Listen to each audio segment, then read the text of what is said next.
What's up, YouTube? This is Big Mike Sewell.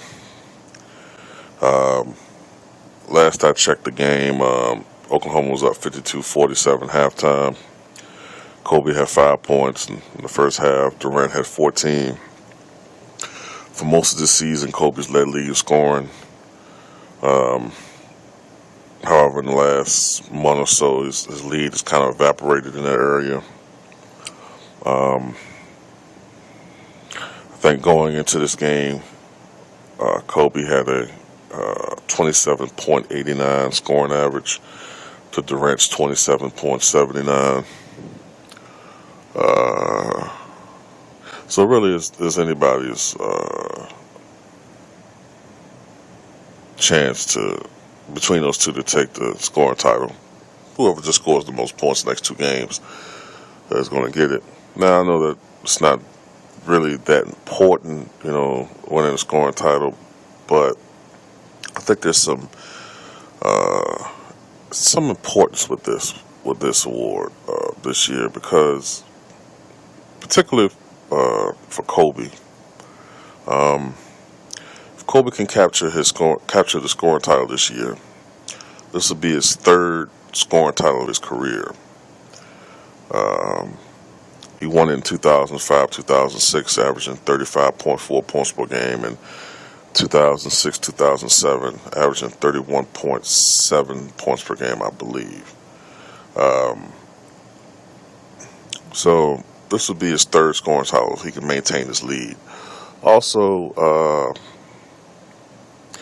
this would be 5 years after his last scoring title, which I'm going off my head here. I don't have no numbers or anything in front of me like that, but I believe that would be the largest gap between scoring titles, between winning your last and your next one.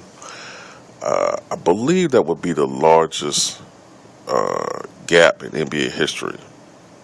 I'm trying to go through my head, but I believe that would be the largest time frame between scoring titles. Uh, Also, if Kobe wins his third scoring title, I believe it would make him third all time among shooting guards. Jordan has 10, and I don't think anybody's going to catch Jordan when it comes to scoring titles. I don't even think Durant's going to catch him.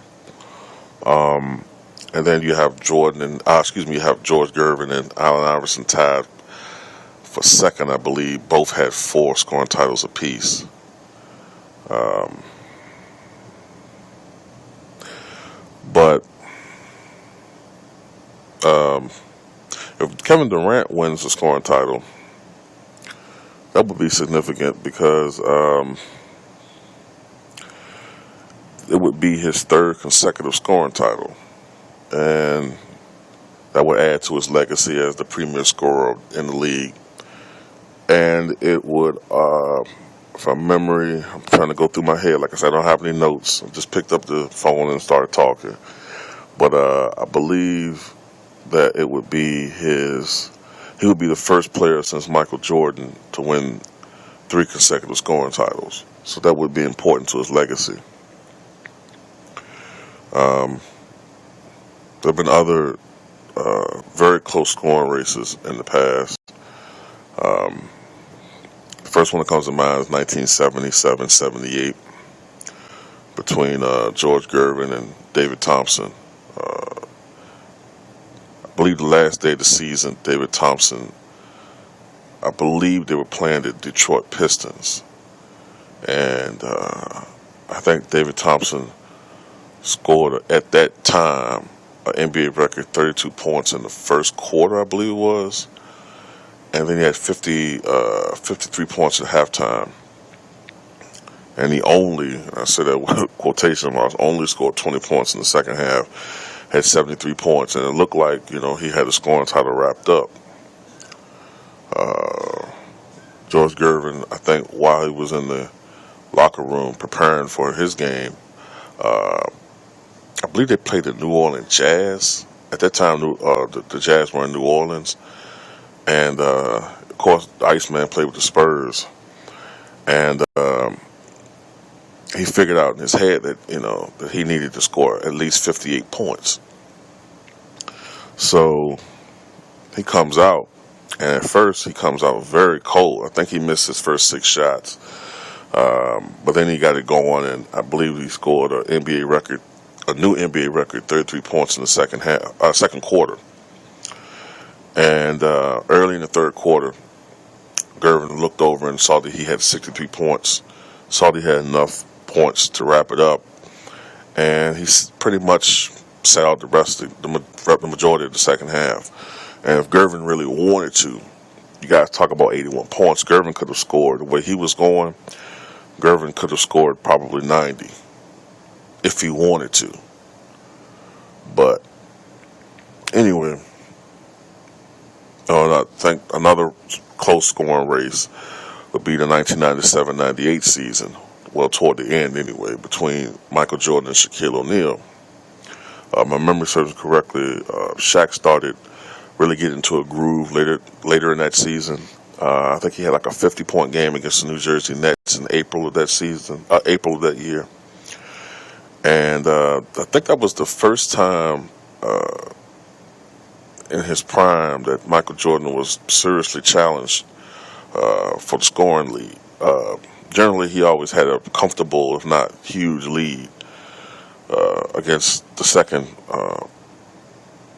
leading scorer in the league. I remember reading the year he averaged 37 points, he had like a 7 points differential between the second place guy, who I think was Dominique Wilkins at the time. But anyway, I remember the last game of that regular season, the Bulls played the Knicks, and Jordan, kind of went more all out in that game. I guess he had the green light from Phil Jackson. I remember him scoring something like 44 points, and he wrapped it up 28.7 to O'Neal's 28.3. The very next year was another very close scoring title between Allen Iverson and Shaq, and AI barely edged out Shaq. I think it was something like 26.8 to 26.4 or 26.6 or something like that. It was very close between those two. So there's been, a lot of different years where we had these close scoring races. It's kind of exciting to watch, and I was thinking that I think Kobe's going to maintain the scoring title, but I could be wrong, and just like to know what you guys think about, both these guys, who you think is going to win the scoring title, and just whatever you want to talk about.